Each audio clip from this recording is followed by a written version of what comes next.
j'espère que tu vas bien. Alors aujourd'hui, je vais faire une vidéo sur le marathon parce que je me prépare en fait le 21 septembre. Je vais faire le marathon avec une personne spéciale pour moi. Donc je t'en dirai davantage prochainement. Mais là, je t'emmène avec moi faire une course de 10 km. Après un jour où j'ai fait 20 km, donc en fait c'était censé être mon jour de repos. Et là je me suis dit, ok Barbara, garde ton corps actif et garde une cadence où tu es confortable pour pas te blesser et être toujours en accord avec ton corps et te sentir bien.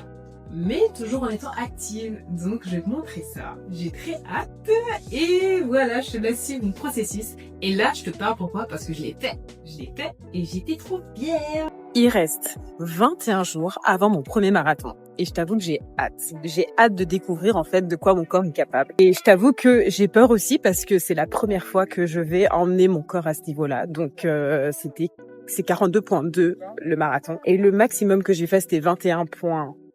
Jusqu'à présent, c'était l'année dernière, donc durant le demi-marathon. Mais hier, j'ai fait une sortie de 20 km. Ça m'a tellement reboosté. Et je sens que tout est redescendu aujourd'hui parce que j'avais fait des étirements. J'ai fait du sport aussi ce matin, donc de la résistance. Donc tout ce qui était renforcement musculaire. Ça m'a tellement fait du bien ce matin. Et ensuite, je suis rentrée, j'ai dormi parce qu'on est là, on est le 1er septembre aujourd'hui, donc c'est la journée du travail. Donc tout est fermé, donc c'est une journée fériée. Et alors, ouais, let's go. Maintenant, je vais essayer de faire une sortie de 10 km, léger, sans trop forcer.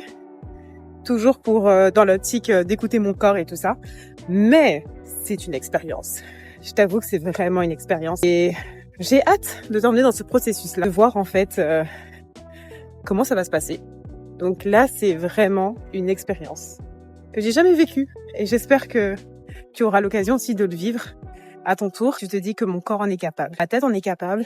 Et tout ça, c'est progressif. Tu entraînes ton corps à aller à ce niveau-là. Et je trouve que c'est ça la beauté de la chose. Et donc, j'ai hâte de te montrer tout ça. Donc là, je vais aller courir. On va essayer de faire une sortie de 10 km. Pas facile, mais on va se donner les moyens d'y arriver.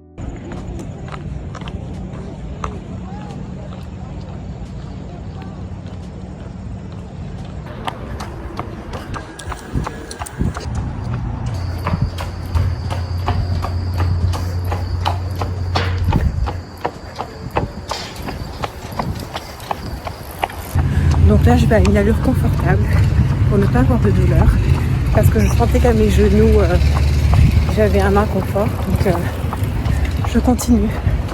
Je lâche pas, mais j'y vais doucement. Je vais te montrer la vue que j'ai.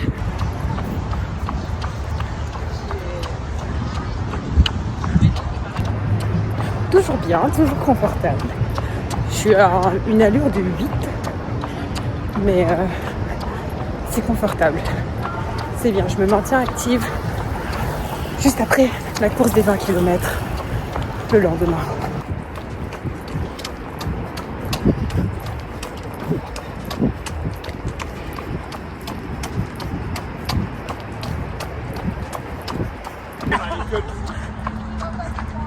On est à la moitié. On est à 5 km, on lâche pas. On continue.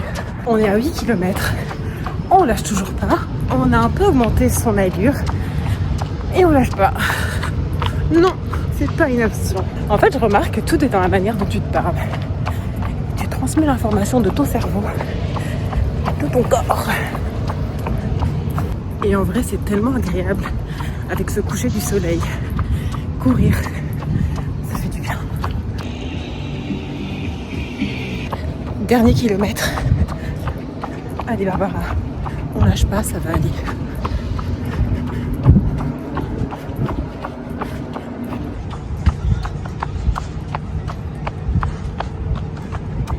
Et voilà, j'ai fini. Alors je l'ai fait et je suis contente parce que je pensais que ça allait être beaucoup plus difficile, mais ça s'est grave bien passé, donc c'était facile.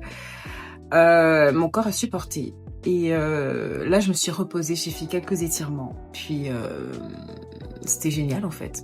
Non, j'ai kiffé. Belle expérience. En fait c'était juste après le 20 km, un 10 km et je vais continuer jusqu'au marathon. Let's go Barbara, let's go. En fait, t'as pas le choix.